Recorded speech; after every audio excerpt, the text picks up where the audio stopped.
एक समय की बात है, गोतुर नाम के एक गांव में एक पंडित जी रहा करते थे।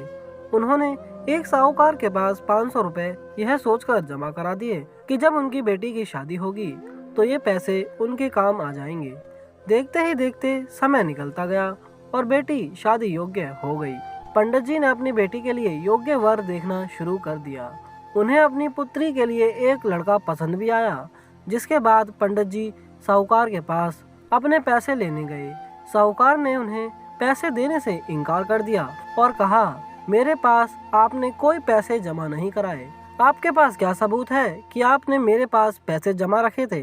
क्या आपके पास उसका कोई लिखित प्रमाण है? साहूकार की ये बातें सुनकर पंडित जी परेशान हो जाते हैं और ये समझ जाते हैं कि साहूकार ने उनके पैसे हड़प लिए हैं। एक दिन पंडित जी मंदिर से घर लौट रहे थे। तभी उनके दिमाग में विचार आया कि उन्हें उस साहूकार की शिकायत राजा से करनी चाहिए। हो सकता है राजा इस परेशानी का कोई हल निकाल दे। पंडित जी बिना देरी किए राजा से मिलने के लिए पहुंच गए और वहां जाकर उन्होंने अपनी परेशानी राजा के सामने रखी।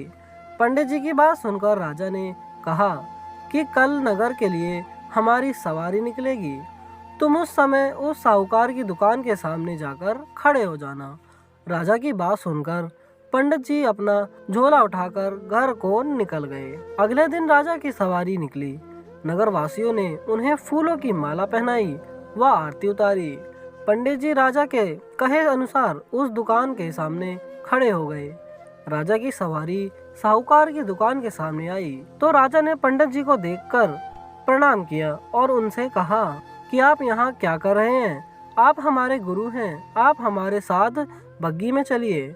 पंडित जी के बग्गी में बैठने के बाद साहूकार ने राजा की पूजा की और उन्हें फूलों की माला पहनाई। उसके बाद राजा की बग्गी आगे बढ़ गई। पंडित जी का कुछ दूर आगे जाने के बाद राजा ने बग्गी से उतार दिया और बोला कि मैंने आपका काम कर दिया है, अब आगे देखो क्या होता है। पंडित जी और राजा के संबंध को देखकर साहूकार सोच में पड़ गया और उसे घबराहट होने लगी कि कहीं पंडित जी उसकी शिकायत राजा से ना कर दे। वह घर जाकर रात भर सो नहीं पाया। सुबह दुकान पर जाकर सबसे पहले साहूकार ने अपने मुनीम को पंडित जी को सह सम्मान दुकान में लाने के लिए कहा। मुनीम पंडित जी को ढूंढने निकल गया। कुछ देर बाद पंडित जी उसे नगर में एक पेड़ की छांव में आराम करते हुए नजर आए। मुनीम ने पंडित जी को कहा कि साहूकार ने उनको दुकान में लेकर आने के लिए भेजा है। मुनीम पंडित जी को सम्मान के साथ दुकान लेकर जाता है। साहूकार पंडित जी को आदर सम्मान के साथ बिठाते हुए कहता है, मैंने पुराने खाते की अच्छी तरह जांच की और उसमें आपने मुझे 500 रुपए दिए थे। इसकी जानकारी मिली है। यह पैसा पिछले 10 सालों से मेरे पास जमा है, जिस वजह से इसका ब्याज मिलाकर यह 12,500 रुपए हो गया है।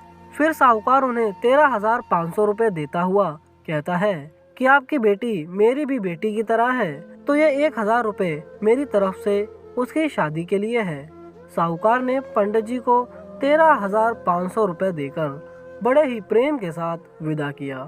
इस तरह पंडित जी को उनके अपने पैसों के साथ ही उसका ब्याज और शादी के लिए साहूकार की तरफ से 1,000 रुपए अतिरिक्त मिल गए। तो दोस्तों, इस कहानी से हमें यह शिक्षा मिलती है कि हम किसी भी मुसीबत में हो, हमें अपने से बड़े से सलाह जरूर लेनी चाहिए।